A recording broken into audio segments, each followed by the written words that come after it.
Je vous jure les gars, on est passé pas loin, je pense, d'un des débriefs où j'allais le plus insulter des gens. Salut à tous les gars, c'est Azial. Aujourd'hui on se retrouve pour une nouvelle vidéo.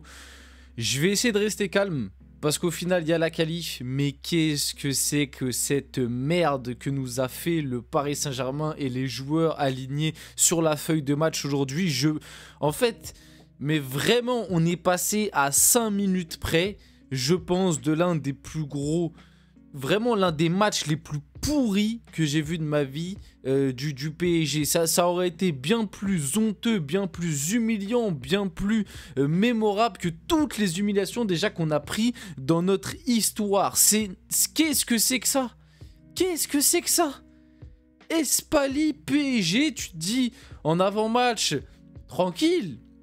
Même si c'est vrai que les derniers matchs n'étaient pas forcément hyper... voilà, quand tu voyais Lyon se faire sortir par Bourgoin un peu plus tôt, tu voyais un petit peu les similitudes entre les deux matchs, tu pouvais te dire, bon voilà, quand tu prends en compte que dans cette Coupe de France, jusqu'à maintenant, il y a Marseille, Lyon et Monaco qui sont sortis, sachant qu'aussi il y a quelques Ligue 1 qui se sont fait surprendre par des équipes un peu plus faibles, tu peux te dire, bon, on sait jamais, on va toucher du bois, on sait jamais. Mais moi je suis désolé, quand j'ai vu l'équipe au début du match, quand j'ai vu le 11 de départ, je me suis dit, bon, normalement face à une Nationale 3, on le rappelle, Espali, grand respect à eux, ils ont fait un super match aujourd'hui, félicitations aux joueurs, félicitations à l'entraîneur, mais Espali est 12e sur 14 de Nationale 3. Donc en gros là ils jouent le maintien, ils sont en train de jouer leur survie en Nationale 3, ça se trouve l'année prochaine ils vont être en R1, ils étaient à 5 minutes de nous emmener au tir au but. À 5 minutes, sachant que dès la mi-temps, tellement la première mi-temps elle était absolument dégueulasse, tellement il y a des joueurs en première mi-temps, mais j'avais envie de rentrer à travers ma télé, de leur mettre des patates dans la tête, tellement ils me rendaient fou, tellement il n'y a pas de... En fait, là j'ai envie de m'exprimer en disant beaucoup de gros mots. On est quand même sur YouTube, je tiens quand même à ma monétisation, donc je vais essayer de rester un petit peu plus calme. En tout cas dans les mots choisis. Mais il y a des joueurs, mais j'avais envie de leur attraper la tête. Mais réveille-toi, mais prends un peu tes responsabilités. On va y revenir sur tout ça juste après. On ira faire un tour sur FautMob. Franchement, que dire? Que dire à part que c'est le pire match, je pense que c'est le pire match du PSG version Luis Enrique. Franchement, je pense que c'est le pire match du PSG version Luis Enrique de loin par rapport à l'adversité que tu avais en face. C'est absolument honteux ce qu'a proposé le PSG et je vous le dis tout de suite, faut pas se réjouir. Parce que je commence à en voir certains, oui je sais c'est de bonne guerre, on vanne les Marseillais, on vanne les Lyonnais, mais là vraiment ce soir et dans les prochains jours on doit se faire tout petit. Parce que gagner de cette manière là face à Espali qui est du coup 12e sur 14 en National 3, t'étais à quelques minutes d'aller au tir au but et les gars vu le scénario, je suis quasi sûr qu'on allait au tir au but, on perdait. Vu les prestations des joueurs ce soir et vu les gogoleries qu'ils nous ont fait pendant tout le match, on allait au tir au but, on perdait. Franchement, c'était le scénario à plein nez. C'est exactement ce qui arrivait à Lyon d'ailleurs face à Bourgoin.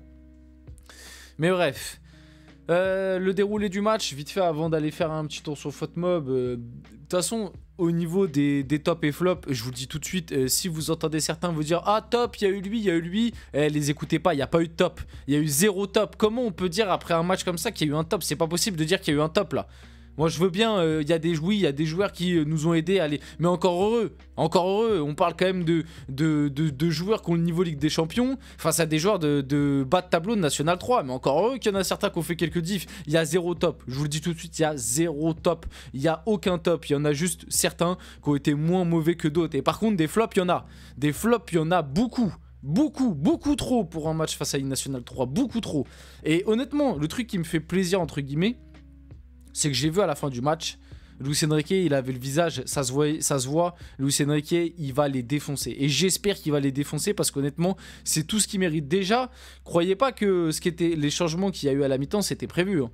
Que Luis Enrique, déjà, fasse 4 changements dès la mi-temps, 3 changements, pardon, pas 4, 3 changements dès la mi-temps, dans un match de Coupe de France face à une Nationale 3, le message envoyé, c'est que vraiment la première mi-temps était horrible. On va reparler de tout ça, il y a eu quelques jeux. Heureusement au final, parce que moi en avant-match, je me dis bon, face à Espali, National 3, j'espère voir pas mal de petits jeunes qu'on m'annonce pas mal. On espérait aussi voir le retour de Kipembe.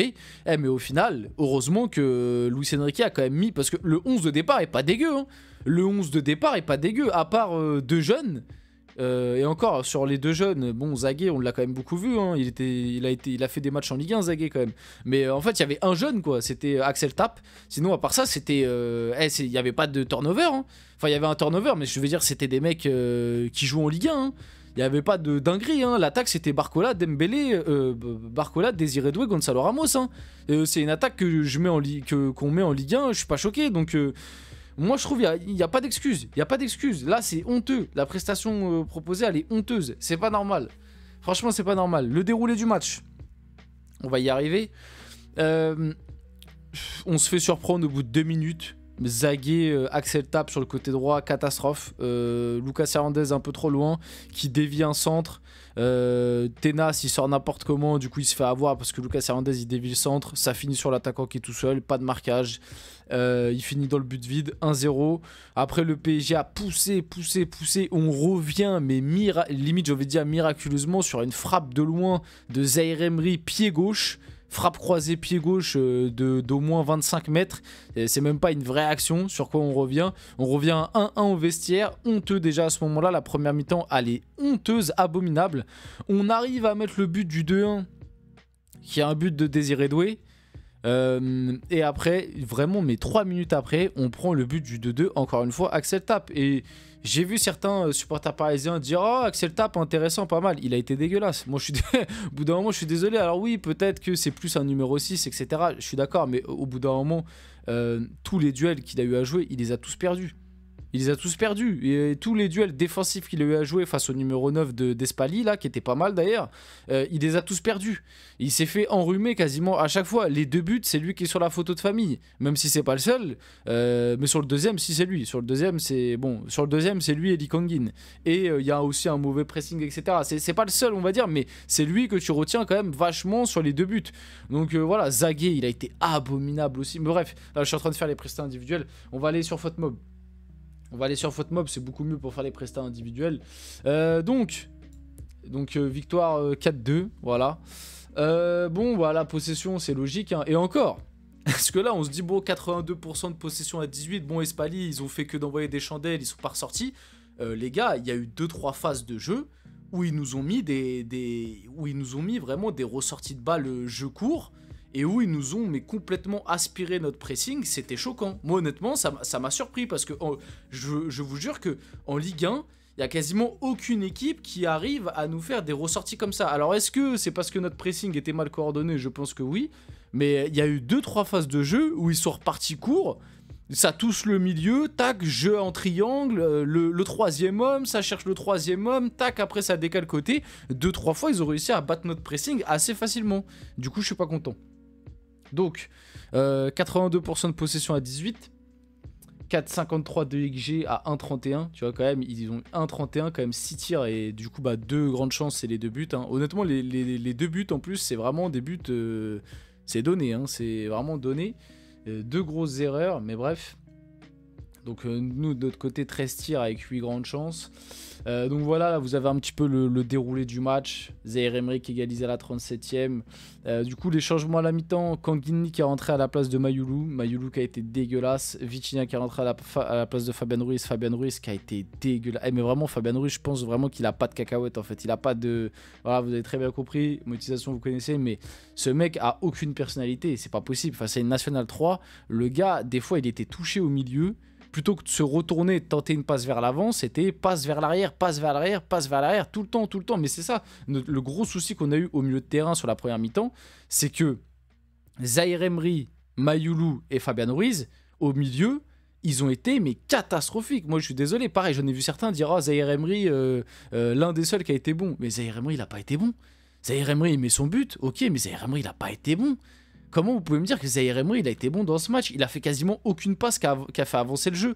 C'est pas possible. Non, franchement, c'est pas possible. Désiré Doué, de toute façon, comme je vous le dis, pour moi, personne n'a été bon.